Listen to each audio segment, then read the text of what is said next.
Welcome to this fascinating presentation with speakers from India or speakers who are working with folks in India to create beautiful textiles and to help them as the artists make a better living and have a way to share their talents with the world. This presentation is offered by Weave a Real Piece, that we fondly call WARP. If some of you aren't familiar with WARP, you can find out more about us on weavearealpiece.org website. And before we end today, I'll show you how you could join us there as well. But I'm Judy Jetson. I'm moderating the program today, and that means I will manage the questions that you guys have for the speakers. Try to be a little bit of a timekeeper. Kelsey's going to help me with that.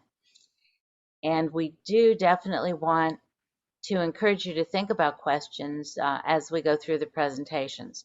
We're going to have our speakers go ahead and do their presentations first.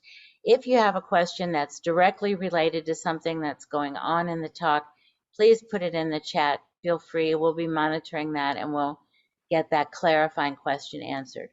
If you have broader questions about overall the fiber arts in India and how these programs get started, we'll save those and ask after all the panelists are finished with their presentations. So to start off, we have a mother-daughter team. They are going to be presenting about fusion Fulcari. And I'm going to let Preeti and Manat introduce themselves and take it from here. Those of us who aren't speaking, I'm going to put myself on mute, and you might even want to put yourself on the screen off so it's not quite so distracting. And then also you might choose to use a speaker view on your Zoom, what do you call it? Your app, your Zoom. I don't even know what to call it. So you might choose speaker view, and that will let you see the speakers better. Okay. Hi, I'm Preeti. I'm from Punjab, India. And both of us, we are dealing with the craft of Punjab, that is Fulcari. And today we'll take you through what we are doing. So, Manat, that's my daughter. Yeah, so I'm Manat. I've been in India for almost 20 years, and currently I'm in New York studying in the Fashion Institute of Technology. I'm also helping my mom run her business and promote Fulcari. So now we'll just go through the presentation which we have prepared for you guys. So yeah, I hope the screen is visible to everyone. Shall I start? Okay, so starting with the origin, Fulcari is based in Punjab. Punjab previously was the way you see the red portion, that was formerly Punjab. This is before the partition which happened between India and Pakistan. So the bold black line which you see in the center is from where it has been divided. So this part, the one on the left, is the Punjab from Pakistan. And the one on the right is the India part of Punjab, and that's where we currently are, and that's where Fulcari is currently being practiced. On the map of India, the red highlighted portion is where Punjab is. So we are a northern state in India. Moving on, so since we're talking about Fulcari, and I see that a lot of our audience is non-Indians, so I'll just introduce you through about what Fulcari is. So Fulcari basically is two words, full and kari. Full basically means flower, and kari is handwork. So it's the handwork of flowers, usually done in the region of Punjab. And it just has a special symbolism between the women, since it was always done by women and it was for the women. So the history for Fulcari would be, so typically the grandmother would start embroidering a Fulcari as soon as a girl was born in the family. So it took years and years of patience and hand embroidery. And this girl was given the Fulcari on her wedding. In terms, if it was a boy, so a different kind of Fulcari was made to give to the daughter-in-law, like on the wedding again. So basically, it was made by the women in the family for the women in the family. So it was just the whole Fulcari situation revolved around women. To the extent when a child was born, or especially a girl child was born, they were wrapped in a Fulcari, like an old Fulcari. And when they died again, like when they were being cremated, they were wrapped in a Fulcari. So it held a lot of significance in the life of women of Punjab. Right, okay. So as our company, we are trying to empower women, since Fulcari revolves all around women. We started with one lady who just wanted to be there to do Fulcari since she needed some monetary assistance. But over the years, we've grown to about 50 women who have been doing Fulcari. Of course, it's not on a personal level as much as it was before. It has been commercialized, and these ladies have been doing it for us. Thankfully, we didn't really have to go finding women, and these were the people who actually came to us because they needed work, they needed financial support. And our business has been good enough that we never had to say no to anybody, and we could offer them our help. Like during our time, we realized like most of these ladies, they needed a lot of emotional and physical support as well, other than the financial bit. And we saw that lots of them who were unwell, they used to be constantly unwell, and the hospitals or the clinics which were nearby in their small towns and villages were just not giving them the right treatment. So we kind of helped them. We got them some like basic medical tests done, and most of the women were severely anemic, which was interesting. And we got them the medicines and stuff to help them. Even during COVID, we did not really stop our business. We still gave them their salaries and work to them so that they don't have to suffer because of the pandemic. So this is one way, like one of the main reasons why we are doing what we are doing. And even if we were to stop, we always feel like, what would happen to these women, and we really cannot. So moving on is the purpose of Fulcari, and I'll give it over to my mom. Yeah, so Vijay, I'll just tell you what is the purpose of Fulcari these days, how women and how it's taken on in. So first is marriage, any celebration in Punjab is no without a Fulcari. For any kind of a ceremony, there has to be a Fulcari right over on top, and maybe one drapes a Fulcari around themselves. So then there is, at the birth of the child, a newborn child is wrapped in an old Fulcari, which is soft. So it is symbolism of, new life and all. Then, of course, all the festivals, you are supposed to wear a Fulcari. So this is how the tradition was. And now people are catching up with the traditions. So the next is, I'll just add a little bit here. So back in the day, we did not really have a lot of fashion or places to go out, like malls and stuff. So most of the people, this was the place where they showed what their parents or their ancestors had created for them. And the festivals was like the perfect opportunity to post up, like, I have a more intricate, a more prettier, more colorful Fulcari. So yeah.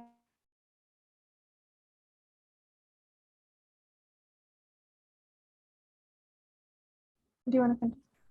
Yeah, so this is behind the scenes, how the women intricately, they embroider. These are just some pictures. These women did not want to show their faces. So here you can see them embroidering. This is fine embroidery. And this particular embroidery, it's being done from the back of the dupatta. So here the design on both the sides is similar. It's embroidered from the back and with a double darning stitch, and both the sides look very similar. I'll show you through the complete one in the slides to come. So next. This is what Fulcari is. There are 3 different types of Fulcaris. First one, these first 2 are bags. Bag is a garden. So you can see in this, you cannot see the base cloth. The whole of the cloth is covered with embroidery. This one is golden and moffied, and this is in hot pink, but you can hardly see the base. So this is called as bag. This one is a Fulcari where only you can see the embroidery, and of course you can see the base too. This third kind is called as chope, which I just showed you in the pictures. This is like both the front and the back of the Fulcari seems exactly the same. This is chope Fulcari, and this is usually done with golden thread by the maternal grandmother. They look exactly the same. So I'll walk you through a few different kinds, some common Fulcaris. Let me interrupt you for just a minute, Preeti. Someone Yeah. asked, how are these worn? Are they worn as a scarf or as a Yes. wrap? They are. Yeah, I was how- going to reply back to her on chat itself, like just not to interrupt the flow, Okay. if that works. I think So, everyone would yes, like to know. Okay. Yeah. It's worn as a wrap, like you can see I'm wearing one. So it can be worn, you know, now we're doing fusion, we are wearing it anyways, like a scarf, like a wrap. Even we're making tops of it. One Manat is wearing, that's top she's wearing, which is made with sequins, and Fulcari is done on that. So of course we have to change with time. We are changing with time. So from just scarves, we are going on to other things as well. So we're fusing it for modern women. Okay, so this is one of the different types of Fulcaris. This is a thirma. It's usually on a lighter base. This was worn by women, elderly women in the family, or the widows who didn't want something too bright. So it was on a lighter base. This is an old piece, and this is what we have recreated. You know, we in Fusion Fulcari, we've just recreated the bag. So next, this is called as thirma. This is a Sanji Bag. Sanji Fulcari is usually, it tells you a story. Here you can see lots of animals. You will see some human figures. You'll see some birds. So a story is told in this kind of a Fulcari. We've recently done a Fulcari, Sanji Fulcari, which told the story of partition. So this was displayed in Milan by the artist. And it was basically a story told that time. Sarpallu. So the next one is Sarpallu. Sar means head. So here you can see on the right side in the center, there's a little different design, which was used as a head covering by women, which seemed from far away that maybe they're wearing some ornaments, some jewelry over the head. So this was called as Sarpallu, and this part was worn over the head to show as if you were wearing a jewelry. And the next one is I've changed the slide. Can you see it? Okay, yeah. So this one is called as Nilak. Nilak means blue. So very rarely you would find a Fulcari on a blue base. Usually it would be on off-white or a red or a maroon base, but very rare would be a blue one. So the ones on blue were called Nilak. This is a Sanchi and Nilak together, right? So because it's telling a story, you can see some fight and something around there. That's a Sanchi Bag. So these are some of the common bags, Fulcaris bags. So this is Bavan Bag. Bavan is 52 in English. And you can see this particular one has 52 different designs. It's got boxes and 52 different designs it's got. That's why it was called as Bavan Bag. This is called as Chand Bag, which is moon. So this particular one has the silver kind of a whitish silver thread it was embroidered with. It was completely embroidered here, you can see. And so it was called as Chand Bag because it shone like the moon. And this one is Barida Bag, which was given from the in-laws to the daughter-in-law. And this is, as you can see, it was completely embroidered. You hardly can see the base. The base is here red, but it's completely embroidered with a golden thread. This was given to the daughter-in-law who would be coming right after the marriage, who would come into the house. So this was like a gold thing you're giving to the daughter-in-law, and it would take months to embroider, months, years to embroider. This is Darshan Dwar, which was for the temples and all the places of worship. They were given to the temples or the gurudwaras, and it symbolized, purity. So that's why it was given there. And this is Kaudi Bag. Kaudi means shell.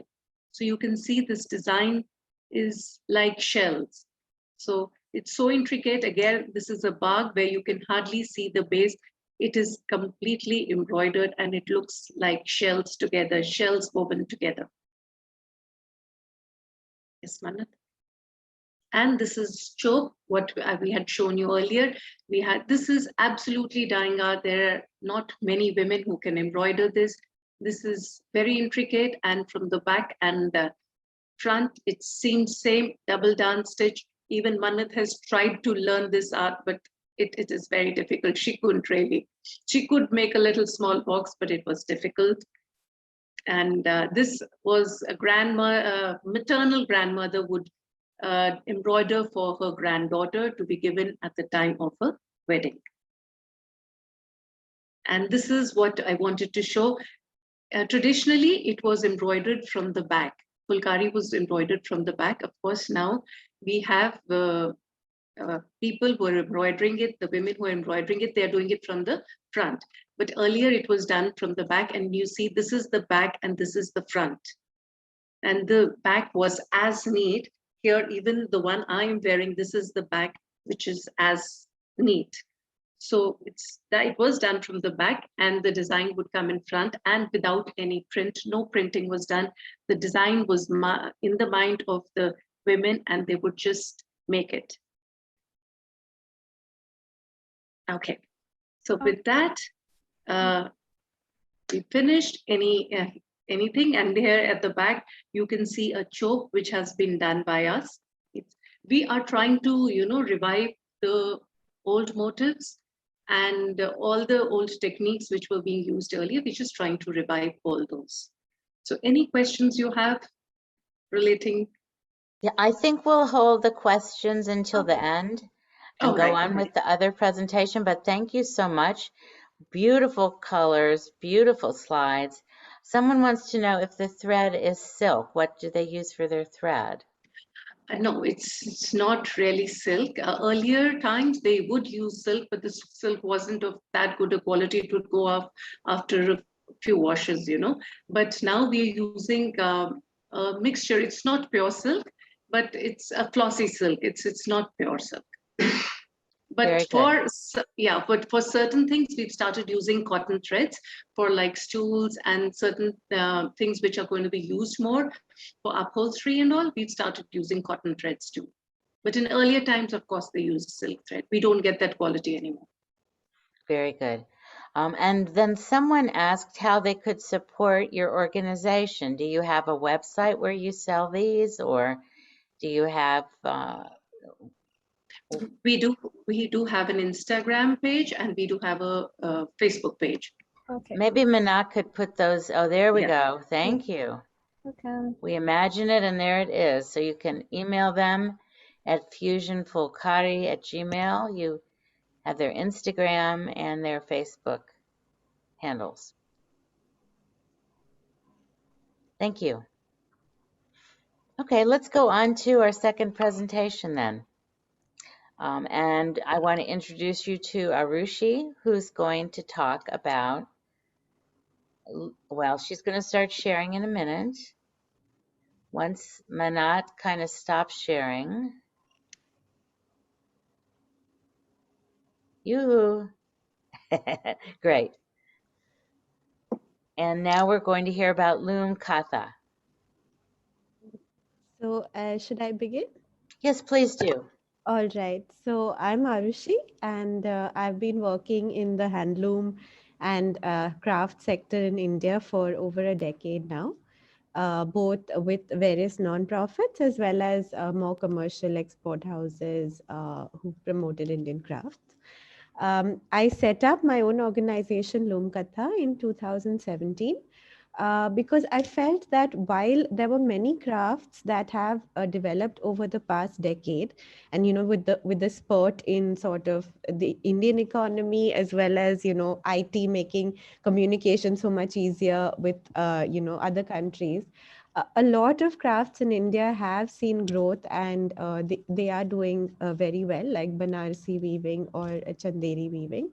But there are some crafts that continue to languish, and this is really the last decade or so that we have to save them. I mean, I think even Preeti spoke about this, that there are certain techniques that people just don't know how to make anymore, and a lot of beauty and a lot of our heritage, stands to be lost. So I set up LoomKatha in 2017 with the focus on those crafts that are languishing. And the first craft that we worked on is called Himroo. It originates in Western India. It is believed to have begun in the 13th century. And I'll speak a little bit more about that as we go through the presentation. So, um, So this is us at LoomKatha. We're a small team working with weavers in West Bengal, Madhya Pradesh. These are all provinces of India, and mainly in Maharashtra, where our Himroo project is located. So this is our little center. These are our weavers, and the 3-member strong team that we have. Um, so I'm not sure if you're able to see the right-hand side of the screen where there is some text, but Himroo, as I mentioned, is originated in India in the 13th century, and it is believed it was born out of the interaction between Persian weavers who came to India at that time under the Emperor Muhammad bin Tughlaq, and local weavers of India who were weaving crafts which are known as Paithani. So the Persian weavers interacted with the Paithani weavers, and this craft of Himroo was born. I'm just going to go into some archival samples. So it is a very ornate brocade handloom weave.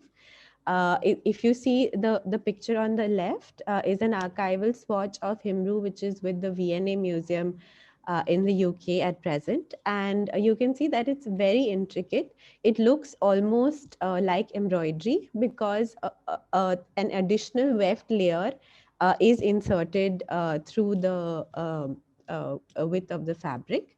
And it was really promoted by a very interesting character in Indian history, Malik Ambar. He was an Ethiopian slave who was sort of traded through Ethiopia and through the Middle East to India, where he became an army general in a very powerful ruler's kingdom, and eventually became the prime minister and set up a city that is today known as Aurangabad, and promoted these weavers. So if you can see what he's wearing, that is, we believe, a traditional Himroo woven jacket. The typical trademarks of the weave is the floral motifs, which are very similar to Persian textiles of the same period that we can study. And throughout history, from the 14th, 13th, 14th century, this was a craft that was favored by royals.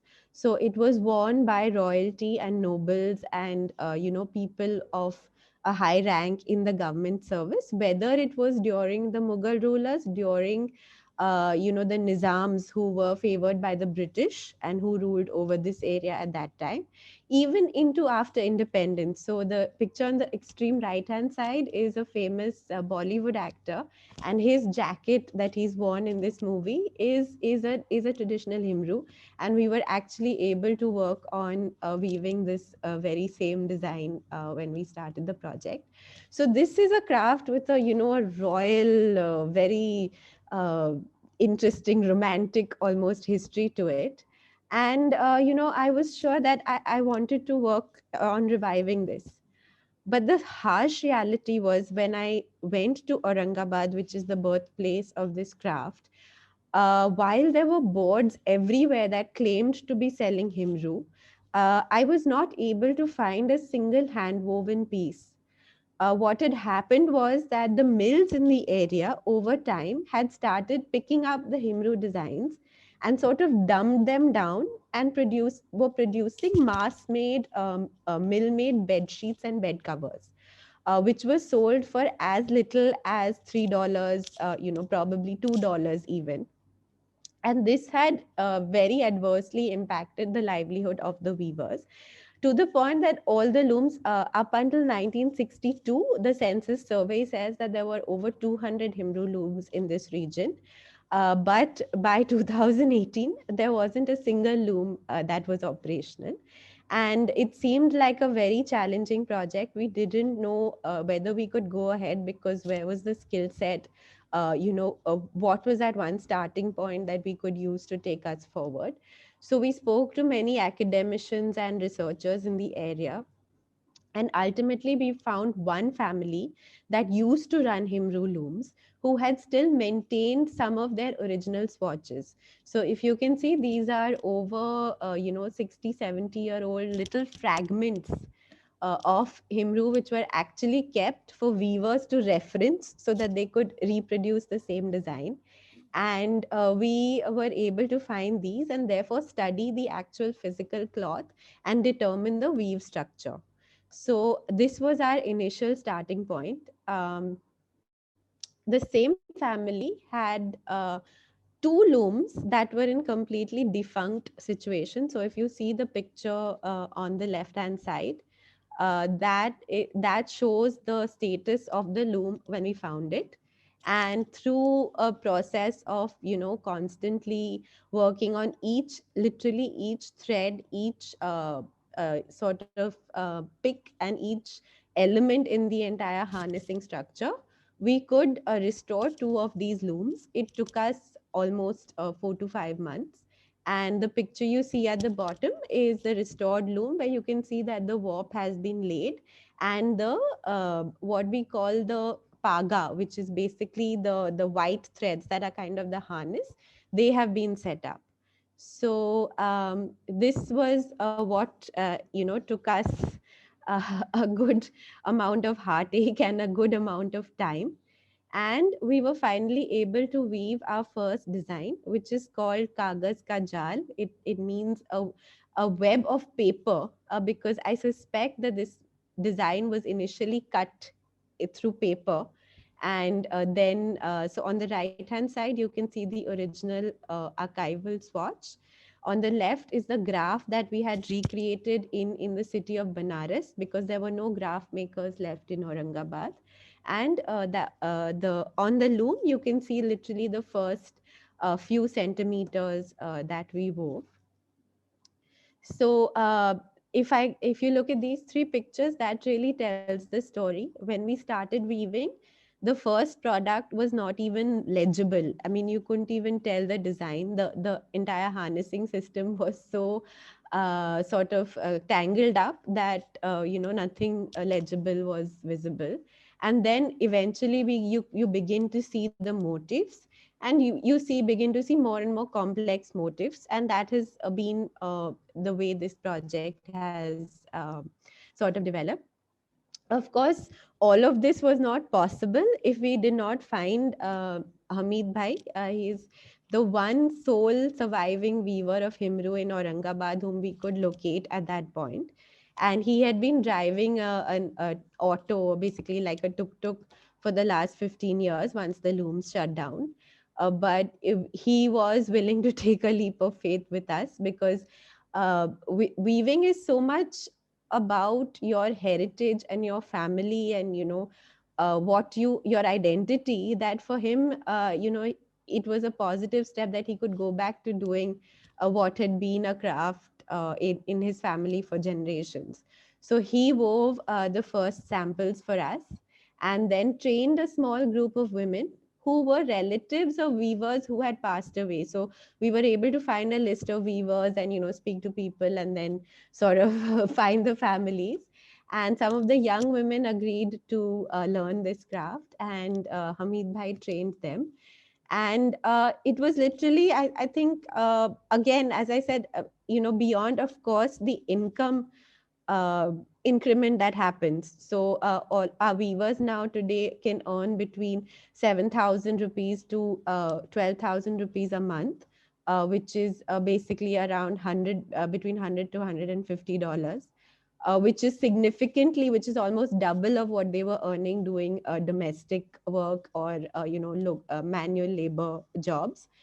And this really, this instilled a sense of pride in the ladies, and they all continue to weave with us through many hardships that followed. So this is our small band of women, and I just, these two pictures aren't very well taken, but I wanted to include them to show the spirit of togetherness that weaving. You cannot, a weaver cannot manage his loom alone. He needs, or he or she needs support from others around him. So we have this sweet little sort of group that's developing, and they're always helping each other out and fixing problems in the loom, and working on new designs as we try and keep trying to recreate them. So that's our little team. As I said, we started the project in 2018, and we were very fortunate to get support from an MNC in the area through their corporate responsibility program to do research, and the idea was to set up 10 looms. But just as our first products sort of came out of the loom in early 2020, and we were all set to scale up, the pandemic hit, and our sponsors had to allocate all of their funding towards medical and healthcare. So we literally had no source of funds. We had about 5 products with us that showed hope, but were not marketable. I mean, you don't build a business on 5 products. But we ran a program called Kam Not Dan, which means we don't want a donation, but we want work. We ran this program on Instagram and asked people to pre-book their shawls with us. And we received a very positive response. We were able to sustain the weavers throughout the lockdown. So we continued to pay them their salaries despite the fact that there was no output. We were able to set up looms close to their home. And in July of 2020, we were able to resume work and start producing the orders that had been pre-booked, which took us almost a year to complete. And these are 2 examples. The left is called Khajuri because it's supposed to be a date, a very beautiful representation of a date. And the other one is called Kagaz Ka Jal, like I mentioned. Um, these are some of the supportive buyers we've had. The jacket in the center is by the brand Ibu, based in the US. They found us on social media and reached out and placed an order with us when we literally didn't have anything to show for our work. But they created something very beautiful from this textile, and we continue to work with them and many others who have helped us through this journey. So yes, so this is our latest product. It's called Irani Fool. The picture on the left is an original Safavid Irani textile, which is available, I think, at the George Washington Museum. And as you can see, we have recreated the entire beauty and grace of that product into a shawl. And you can see that the complexity in the weaving has increased, the delicacy of the designs have increased as the skill of the weavers has increased over time. So so we are now at this stage where we have a small group of 10 weavers. We have 6 looms which we have set up, and we are looking at ensuring that we can continue to make more and more beautiful textiles and ensure that this craft doesn't die out. So I'm closing with 3 pictures of our latest work. These are all archival designs that we have recreated. It takes us almost 4 months from the initial sample to the time that we can actually weave the design. but I think the result is always beautiful and makes the effort worthwhile. So yes, I would like to close here. Arushi, this is just sort of breathtaking presentation. Thank you. What an ambitious goal you set, and it looks like you've achieved it beautifully. Thank you. One person asked a question of whether your Yes, scarf was yes. from fabric made in this Yes, LoomKatha. yes. I'm wearing a Himroo. So this is the design that we call Kagas Ka Jar. And it's basically, if you can see it, it's Himroo is woven on a cotton base and the designs are woven in silk. So there is a sheen, but there is a softness to the fabric and a warmth as well that makes it very suitable for sort of moderately cold weather as well. Very good. Well, thank you so much. I'm sure there'll be more questions later on, but let us go to our third presenter now, as Smita, who is going to be talking about Indigo Handloom. Thank you. Gosh, that was so impressive. All of you are doing such important work. And I would love to talk to you more about that. Thank you, all of you. So I actually have a company that is called Indigo Handloom. And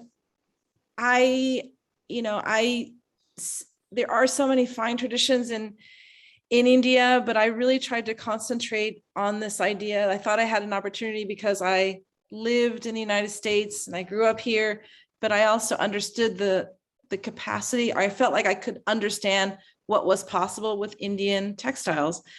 And so I set out in 2003, actually, and I went to Orissa. And I actually did a story about, because I was a journalist, about handloom traditions and actually on just textile traditions in India. And that brought me to a village in Orissa. And they did this kind of ikat. This is done with vegetable dyes. And I peered into these like mud huts and I saw them making this exquisite cloth. And I started asking questions about like, okay, well, where is this marketed? Who gets paid? How do they get the weave? The designs and where is it sold? And I found out that actually it didn't really make it far out of its local town. So I decided a couple of years later, to work with hand weavers to try and create a place where they could find a market in the US. And my idea was that there were so many weavers and so many people dependent on this industry that in order for it to survive, I had to, in a way, make it less precious and make it take it out of the museum quality and make it into quality that people can wear on their back. And so that was my idea, was to take these ancient skills and to put them in a modern cast. And so something that you can wear, an everyday object, a shirt, a mask, a scarf, a dress. And what we do is we work with the traditions of that region so that they're doing something that's traditional to them. Like this embroidery is very traditional, but we're using colors that maybe are more sort of US, like the blue is the most muted, it's the most popular. And that's what we do. We just kind of tweak it for the United States. And we work with all these different techniques. We use real ikats, real batiks. All of our products are yarn dyes. We use jacquards, sari borders. We use khadi, which is hand twisted yarn. We use hand embroidery. We use hand twisted novelty yarns. We work with jamdani and we work with natural dyes. So I started in Orissa, but I started finding other places to work as well. I work with about 6 different suppliers, and these are the 4 states where we work. We work in Andhra Pradesh, Orissa, West Bengal, and Bihar. And we have different techniques like Bihar makes this amazing high quality upholstery style fabric. West Bengal has beautiful cottons.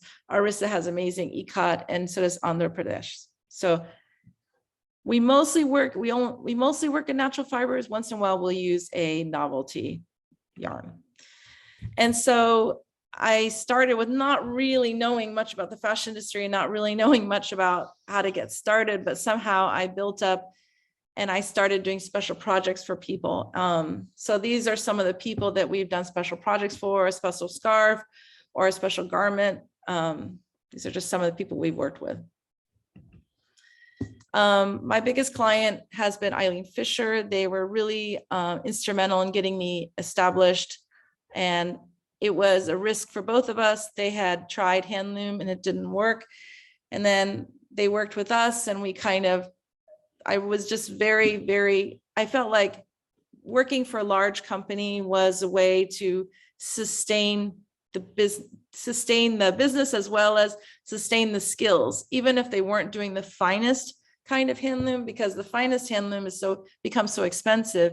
But I felt like it was creating jobs, and that was what my focus was with working for Eileen Fisher. We also did a hand loom project with them, focusing on weaver health, and so that was one of the things we did.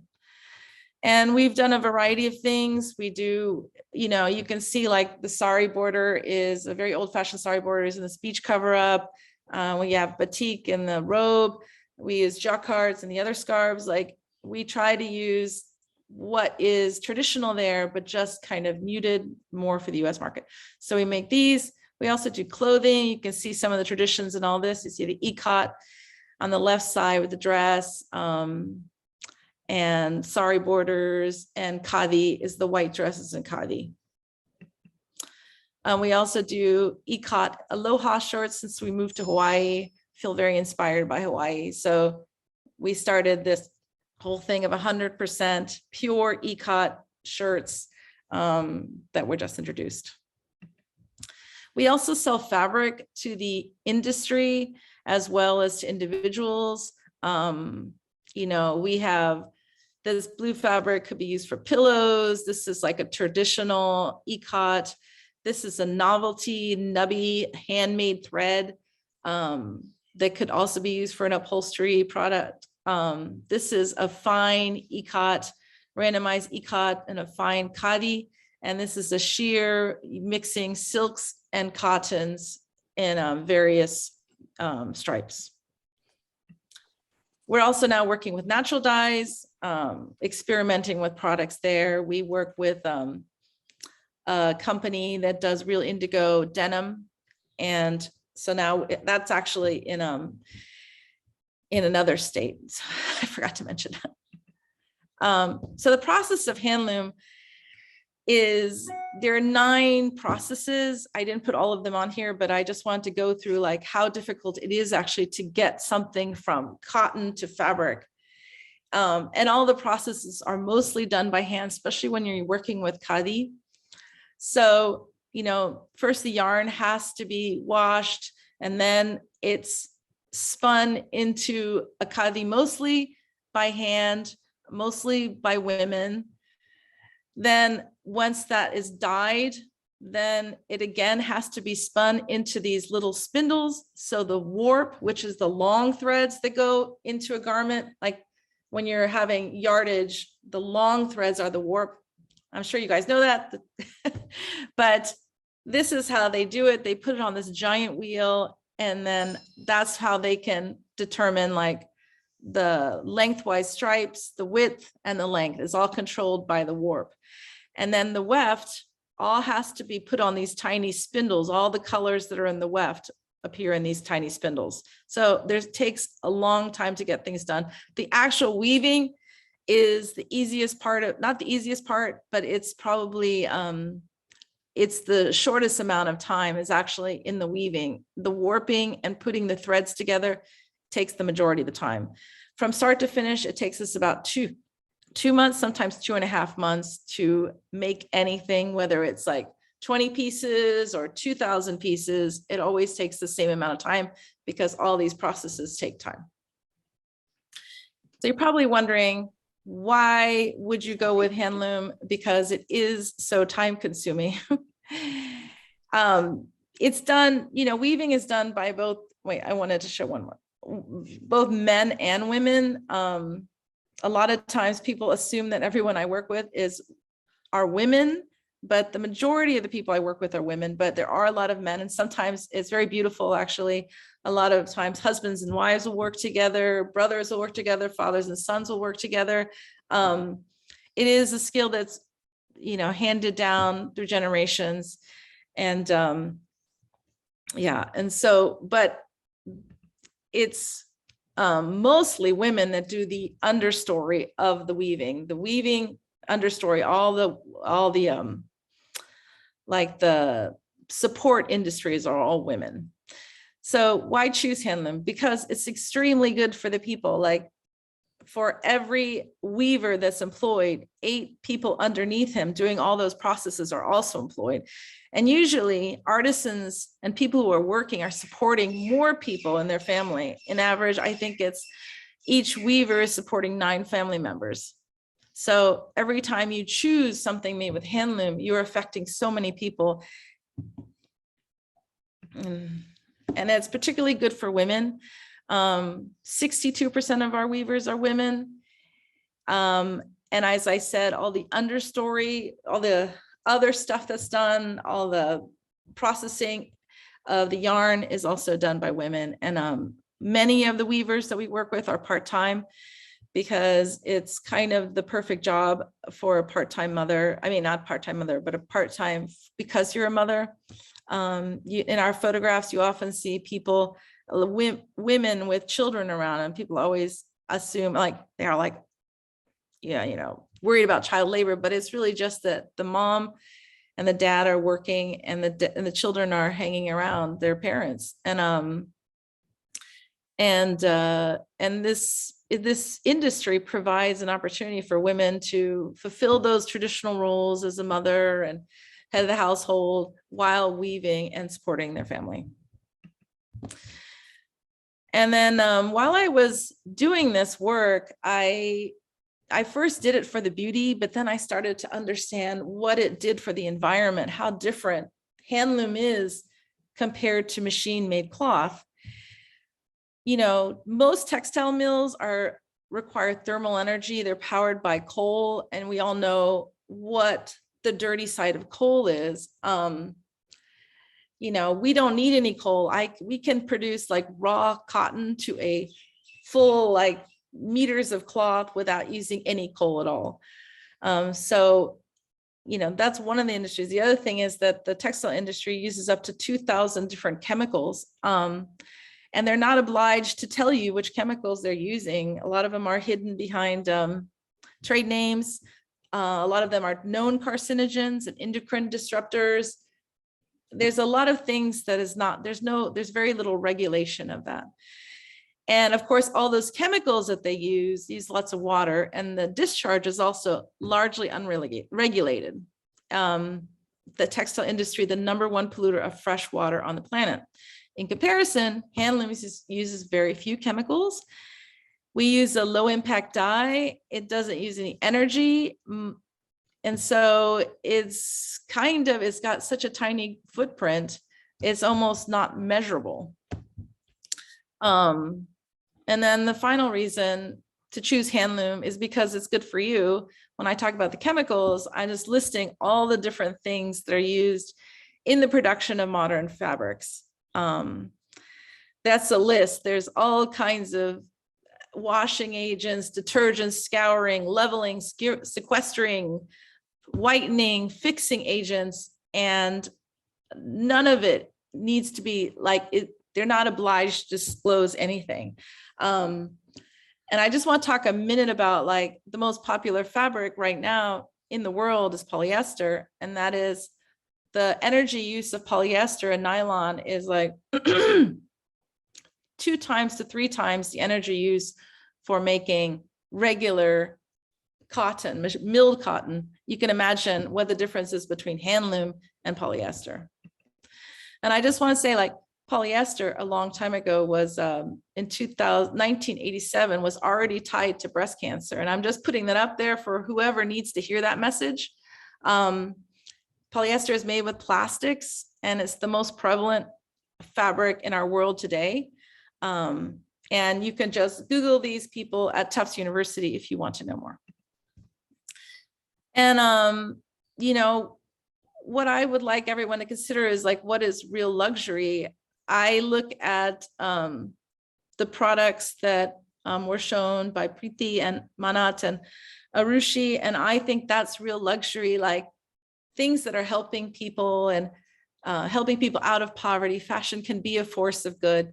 Fabric that's not polluting the air or water, and clothing that doesn't do harm to the wearer. There's such a difference I've seen when I put on my own hand loom and when I wear something that is not a natural fiber, because it's hard to dress without wearing polyester or another unnatural fiber. And that's my presentation. Thank you so much, everyone, for your attention. Thank you, Smita. That was great. We had a question come in for you just as you were wrapping up. Janet wanted to know what kinds of mordants you use in dyeing. That's a good question. That may be above my technical. I will have to get back to you on that. I will find out the name. Okay. That sounds great. Okay, well, let me say that these presentations have been astounding in terms of the work and the creativity that you all have produced. From, you know, we see the fashion piece of it, we see the challenge of production in this sort of post-industrial age, and we see the possibilities of repurposing. I was particularly struck by the using the borders of saris in some of the garments that are being sold. So it's kind of hard to know where to start, but let me just open it up to our attendees and see what questions they might have. I do see a question about sharing information from all the speakers. And I'll tell you that Kelsey is planning to send an email to everyone that will have all the contact information as well as a link to the video. We're recording this presentation if you want to watch it again or tell a friend about it. Within a week or so, it will be up on our YouTube channel. So you'll all have that information to do with as you can. So, how about some questions? I guess I have one. I have one for Arushi. Let me start us off. Is how did you afford to do this? Who were your sponsors to get the looms back in action and the designs and the designers back in business? Because there's a lot that has to happen before the first item is sold. Yes, yes. So as I mentioned, the initial research phase, which was about 6 to 8 months, there was a local multinational that made cans for beer that had factories in the region. And they had a social responsibility program, and we applied for that. And they supported us through the initial research phase, where we were working on the old looms that existed, you know, in that completely defunct condition that we were able to revive. But what happened in March of 2020, when we had our first batch of products ready, they shifted gears. So they literally, just send us an email saying that we can't support this project anymore because all of our funding is going towards healthcare. And it was literally, we were wondering if maybe we have to shut this down, and whatever. I mean, it's going to break my heart, but we didn't have a choice. And that's when I literally, at the pictures you see, the first 3 or 4 pictures is what I put up on Instagram and on various Facebook groups around textiles. And just said, please support this campaign because we're going to shut down otherwise. And we don't want donations because we are structured as a for-profit. I believe that, for craft to be sustainable, it has to be, economically viable for everybody. So we're not looking for like dole, but we cannot weave just now. Please pre-order your products and we will weave as soon as we are able to. And that really helped, that literally tided us through those critical 4 months from March to July of 2020, because we could continue to pay out the salaries to the weavers that they needed. And at the same time, we started setting up looms close to their home, so we could rent a small shed and we could actually start setting up new looms over there.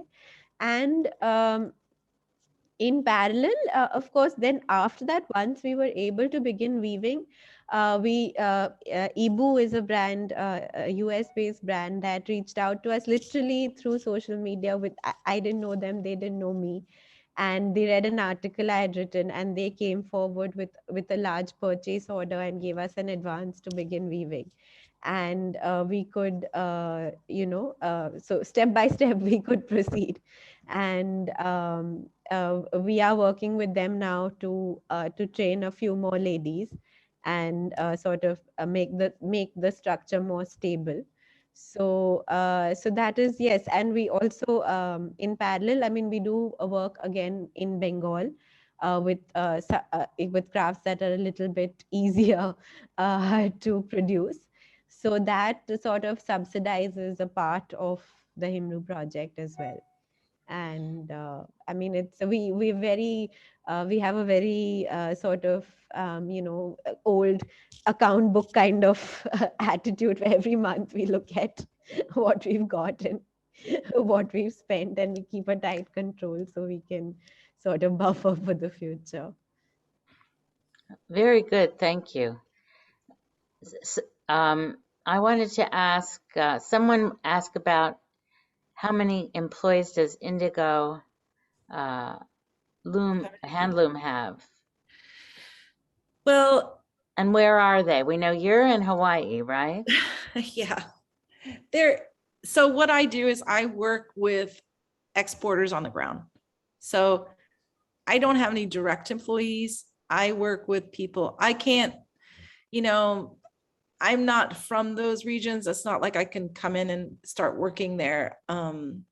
So I work with exporters, and they have, at one point we were supporting 300 weavers with our work, but the number expands and contracts according to what orders we can bring in.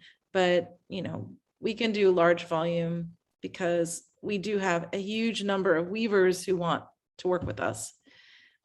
We have very good relationships with all of our suppliers. And so it's not that we have employees, we have more like partnerships with people in India. That's great. Thank you. I understand. Other questions?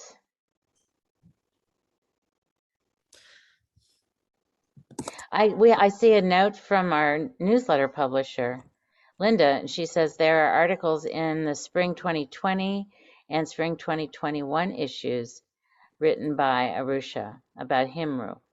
So I think you're probably, part of your story here is the importance of media and social media in order to be able to be successful with a startup like this, a grassroots startup. Absolutely. And especially during the pandemic, because we couldn't do anything. We were shut in our homes. So, it was just communicating through Instagram and Facebook and emails and writing articles and just sort of getting the word out that helped us. Yeah. Is that also true with the Fulcari work that Preeti and Manad have been doing? Is it the communication experience that you brought to the table? What is your story about this issue about employees and bringing in business? Okay, so 2020, I guess, so I was also back home and I actually got time, like I spent with my mom and spent close to the work. And that's when I actually got actually involved with Fusion Fulcari. Before this, it was like just, happening at my home, and I was just on the side, like seeing stuff ever since I was little. But during 2020, so whatever, since I'm in a fashion design college, so whatever I saw around in college, I was like, okay, maybe this would be helpful. And for social media, it definitely has been a help. And yeah, I guess we did increase a lot from like probably 1 or 2 orders in a month to almost an order every week. I guess we also owe a lot to social media. And yeah, the pandemic really helped us scale because since my mom is also working on the side and I'm a student on the side, so we actually did get the time to work on the business and to actually grow and think about how we want to go ahead with it. And another thing is, during the pandemic, the men in the family, these artisans, they were not getting money. And since we were paying them, that gave them that confidence that, our employers are better, my work is as important, which was very, very important for these women, that confidence which they got during the pandemic. And this is how they survived. In fact, they survived from the money which we gave them, but the men folk, wherever they were employed, they did not get any pay that time. So that edge, these women, which really boosted up their confidence, and that they will go on with this. Otherwise, anything in the family, the men would tell the women to stop working. So now it doesn't happen. Now they say that we rely on it, and this is what saved us during pandemic. I'm going to take 1 or 2 more questions. We're a little bit over time, but we started late. So if you have something you've been mulling about, pop it into the chat. I see one says, are these now more popular in India as well? So it might be a little early to tell on some of these projects, but does anyone have a feeling that the work that your weavers are doing is being more valued in your own country? So for us, yes, the during the pandemic, especially the bulk of the sort of consumer orders that we got directly from customers was in India, and it was surprising because Himroo is for the Indian market, it is a bit of a high value product. So that people were taking that leap of faith on us when we had very rough pictures, and sort of the germ of an idea did show that, yeah, I mean, there is a growing recognition of our crafts, I mean, even within India. Very Is nice. For us, I believe, yeah, Indians are now recognizing Fulcari as a craft and adopting towards it. But most of our customers and clients are people who are Indians, but staying in like other places, especially in the North America, like US and Canada. That's where most of our clients are, because I believe the Indians who have been there, they actually appreciate the handwork as compared to Indians, because I guess they've just seen it everywhere, and they do just to understand the importance of all the crafts which we have. Okay, Yes, there's another one. Okay, sorry, Smita. yes, Mita. I'm just curious actually about the prices. I mean, the work is so exquisite, and I know it's not easy to make them. And I would just as a consumer, I would like to know. I mean, our price point is very low in comparison, but I would love to hear from the others. Well, what is your price average, would you say? A scarf can go from $30 to maybe 100, 120. And the shirts are 100. So it's not terribly high price. A dress can maybe $250. And how does that compare with the others of you? Just I think I US do very prices. simple product in comparison. Like the weaving is actually very simple compared to what everybody else is doing. So that's how we can keep the prices that way. So I think that for us, since we sell the shawl as is, We don't have any value add in terms of tailoring as yet, though we do eventually see that we will need to go into a broader basket of products. But our shawls are priced between $80 to $100, which includes shipment of a single piece to the US. So typically, if you were to buy our product, from us in the US, and we had to send a single shawl to you, it would be somewhere between say $90 to $110, keeping in mind shipping costs as well. And how much do you pay the weavers? What percentage would So you say? 70% of that goes to the weaver. Oh, very good. And how about with the Fulcari? Yeah, we are from about $50. It goes up to around $300 to $400, depending on the work. That like the shawl I'm wearing, it's fully embroidered, so of course it's a little, you know, steep. And otherwise, $50, for little motifs and all that. Depending on how much embroidery is there on the fabric and whether it's cotton based or it's silk based, it all depends on that. Okay, I'm going to once more answer a question, and then I'll take one last one, and then we're going to have to wrap it up. But the location where you can purchase the products will be sent to you in an email from Warp next week. So we'll have all the contact information for our speakers today, as well as the sites where you can purchase their products. I should mention, someone said, wow, that's very reasonable. So we're glad the price question came up, because I think we were all scared that we were talking thousands of dollars for. It should be thousands of dollars. That's right. It should be, and someday it will evolve. But there's lots of ways that we can support this work that's going on. The last question, I'm going to kind of broaden it a little bit, but I'm going to ask each of you about the workforce question, and this was designed for the Fashion Fusion Fulcari, but I'd like everyone to answer it. And are you finding that young women have any interest in learning or practicing these traditions?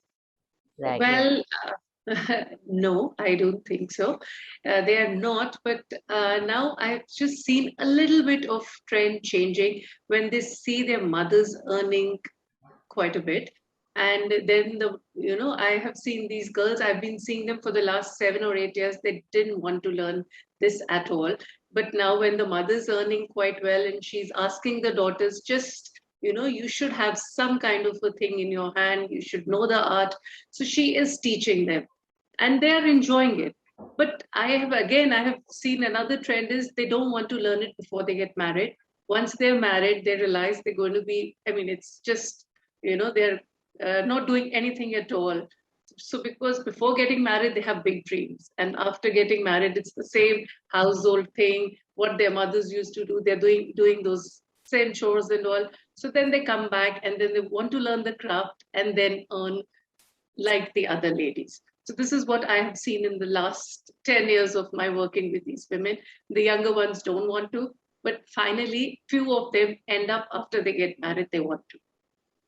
Very interesting. Yeah, I was going to say the same thing, that typically after they've had 2 children, ladies who are like in their 20s, early 30s, they are the ladies who've stuck around with us. Yeah. Very good. Smita, do you have anything to add to that question? Yeah, I think one of the challenges, or one of the things I've tried to do is create steady work so that it is attractive to young people. If they don't see a future, they're not going to go into it, and they don't see a viable future. We do pay about 20% more than like the domestic wages, and so people want to do export work, they want to do that. But once, COVID has been very hard on our business, and it's just, creating steady work is the biggest challenge, I would say, to show people that this is something you can rely on. If it's seasonal or if it's once in a while, that's when they start to give up. But it's definitely, it's hard to compete with all the other opportunities. India is changing too. But I think what keeps people interested is that they don't have to leave their families to go to a city and live in the life of the city. They can stay in their own home and they can stay with their family. That's, I think, what the lure is, if they could just find enough work. Well, that's the challenge. Thank you so much, all of you, for doing this work that you do. It's truly inspiring to all of us.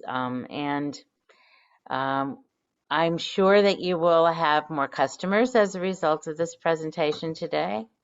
And I look forward to hearing in the future about how your businesses evolve and how you as entrepreneurs evolve as well. So thank you everyone for joining us, for bringing us into your studios and living rooms and today. And we hope that some of you will join us again next month. And our topic next month is, Kelsey, are you still there? I think we're doing people that lead textile tours. Is that right? Yes, that is correct. All right. So it will be again the third Saturday afternoon if you're on Eastern Time Zone. And you can find more about that on the weavearealpiece.org website and sign up for the workshop. You can also find a link to the videos of all the previous presentations. And have a great weekend, and I'll see you next month. Thank you so much, everyone. Thank you. Thanks Thank so you much for for having inviting us. us. Yeah, It was thank nice. you.